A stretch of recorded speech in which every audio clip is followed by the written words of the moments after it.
Inspire हुआ या motivate हुआ, किसी को देख के हुआ या अंदर से हुआ। अगर हम देखते हैं कि उगवण क्षमता किसी ज़मीन की ना होती तो शायद बीज बो के कुछ फ़ायदा नहीं होता, और ना ही हम खेती बाड़ी देख पाते या तो पेड़ देख पाते, और इंसान को तो छोड़ ही दो। नमस्कार, चमत्कार और सत्कार, मैं प्रशांत पांडे आप सभी का स्वागत करता हूँ मेरे BRAVIM ब्राह्मण्स चैनल में।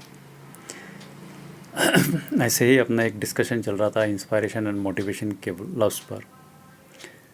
तो मेरा ये मत है कि हम छोटेपन से अगर देखते हैं तो हमें सर्वप्रथम जो दोस्त मिलते हैं वो हमारे उस फ्रिक्वेंसी के मिलते हैं जिस फ्रिक्वेंसी की हमारी सोच है। इसका मतलब ये होता है कि जिस फ्रिक्वेंसी पे हम जाते हैं, रहते हैं, उस इंस्पायर होते हैं, या तो हम में कुछ बदलाव आते जाते रहते हैं। जैसे जैसे आगे आगे ज़िंदगी बढ़ती जाती है, जैसे जैसे संगत आ जाती है, आदतें बदल जाती है, सोच विचार बदल जाते हैं, और उस प्रकार से फ्रिक्वेंसी तैयार हो जाती है, और उस प्रकार से लोग हमको दिखना शुरू हो जाते हैं। ये यूनिवर्सल लॉ है कि जिस प्रकार की सोच हो जाती है उस प्रकार से लोग हमारे तरफ अट्रैक्ट, हम उन लोगों की तरफ या तो वो लोग हमारे तरफ अट्रैक्ट होना और उनके साथ बाइंड होना अलग चीज़ होती रहती है। इसी तरह से हम जब किसी को देखते हैं तो उनसे इंस्पायर होने से पहले हम में वो थोड़ी सी बीज जो है वो तैयार होना शुरू हो जाती है। इसीलिए उसको देख के हम इम्प्रेस हो जाते हैं, और वो इम्प्रेशन हमको भा जाता है और हम उसके अनुसार हो जाते हैं। वरना लाखों लोग जिसको देखते हैं उसको देख के, उसकी बातें सोच के समझ के उनको कुछ बदल नहीं होता, पर उसमें से किसी एक को ऐसा हो जाता है कि वो इंस्पायर हो जाता है या मोटिवेट हो जाता है, और वो उस हिसाब से काम करना शुरू कर देता है। जैसे कि लास्ट टाइम मैंने शेयर किया था जामोन जी और हनुमान जी की भेंट। तो हनुमान जी के अंदर वो चीज़ थी, गुण थे कि वो हवा में उड़ सकते हैं, लेकिन वो भूल गए थे।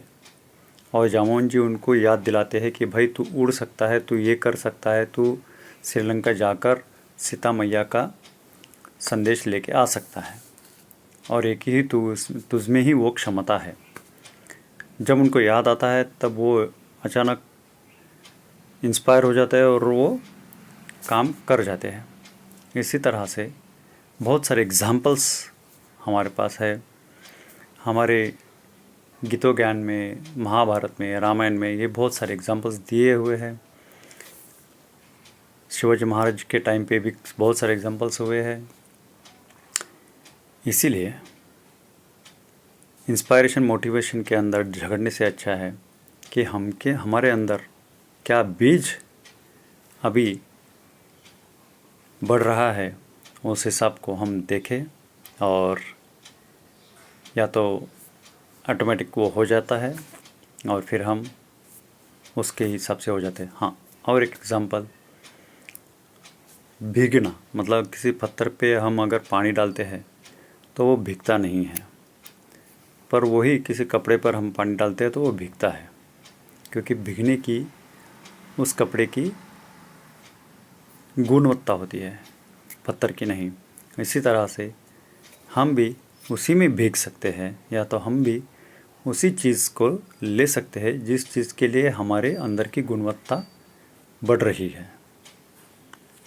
इससे अलग मेरे ख्याल से किसी का कुछ और अगर क्यों अगर आता है तो उसका आंसर भी शायद यही होगा। थैंक यू, धन्यवाद, आभारी हूँ।